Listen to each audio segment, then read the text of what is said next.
I've done a lot of test rides over the years. ATVs, side-by-sides, and one time I even did a generator. But it seems like any time a cool on-road vehicle comes up, especially a Spyder, Mark jumps all over it. Well, not this time, old man. This one is mine.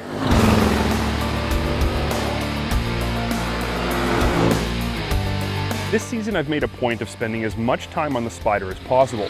I had 1,000 miles racked up on it in only a few weeks, and I'm getting to the point now where the good stuff is feeling really good and the annoying stuff is really starting to show through. It's taken me a lot longer than usual to get a really good feel for the Spyder for two simple reasons. First and foremost, we don't test a lot of Roadsters here on dirt tracks, so my usual testing criteria gets thrown right out the window. And second, it's really hard to be non-biased when a vehicle makes you feel this cool. The Spyder's been around for a while, and more of them are appearing on public roads everywhere we go. But the newness and cool factor don't seem to have worn off one bit. If you ride a Spyder, get ready for some attention. People stop and stare. Kids point and get excited. People want to chat with you at every gas station and donut shop along your way. The RSS we're testing today is my favorite Spyder model so far. Its orange and black color scheme looks mean from any angle, and because it's an RS body, it's way more fun to ride and can be ridden way more aggressively than the RT version we had last year. The seating position is far more sport bike-ish and has you leaning forward with your feet under you. On a really long ride, this position can get a bit tiring, but if you ride aggressively at all, it allows for easier movement around the vehicle and a far more aggressive lean when the corners get tight. What struck me most about riding this version of the Spyder is just how similar it feels to riding a snowmobile in the winter, especially when the speeds get higher. Sure, you can corner it flat without leaning at all, but if you really want to ride this thing, you gotta get your butt off the side of the seat and get your knee out. That's what all the cool kids are doing. Under the Spyder's hood is the very same motor that has come packaged in every Spyder since it was released. A 998cc Rotax built EFI V-twin that sounds incredible and puts out a respectable 106 horsepower and 77 pound-feet of torque. Power delivery of this big V-twin is definitely biased towards low-end torque. As the revs begin to rise and the torque curve begins to drop off, the arm-stretching sensations begin to disappear. This RSS topped out at 112 miles per hour on flat ground, which appeared to be drag, not speed limited.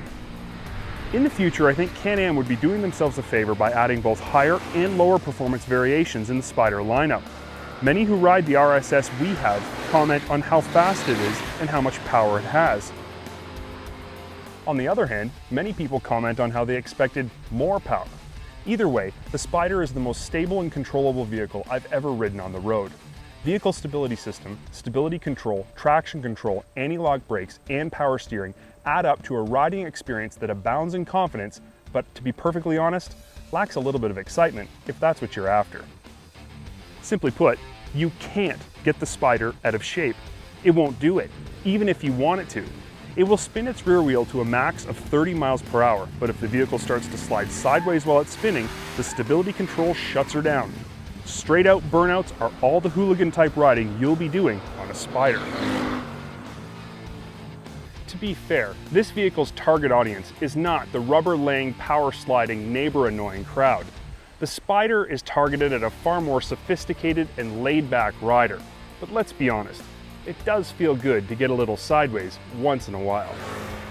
Of all the Spyder packages available, the RSS is by far the trickiest. It features visual upgrades like carbon black aluminum, painted A-arms and spoiler, sport windshield, and upgraded black split 6-spoke front wheels.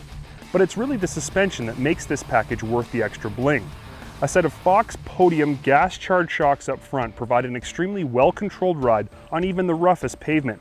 They are only preload adjustable, but the factory set compression and rebound settings appear to be nearly perfect. The only real gripe I have with the Spyder is something that only a person with a solid background in power sports would even notice, but it is something they would notice immediately.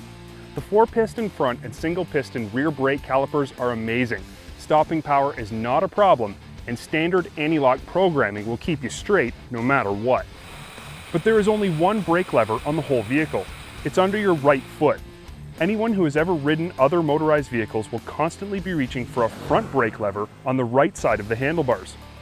This is a moot point if your first experience with a motorized vehicle other than your car is on a Spyder.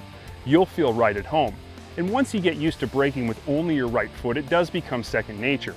But as a power sports enthusiast, I would like to have the option of braking the front and rear wheels separately. Maybe this is an option BRP can add to the Spyder in the future. My overall opinion of the Spyder is simple and easy to grasp. It's an awesome vehicle that's unique and over-delivers in nearly every aspect.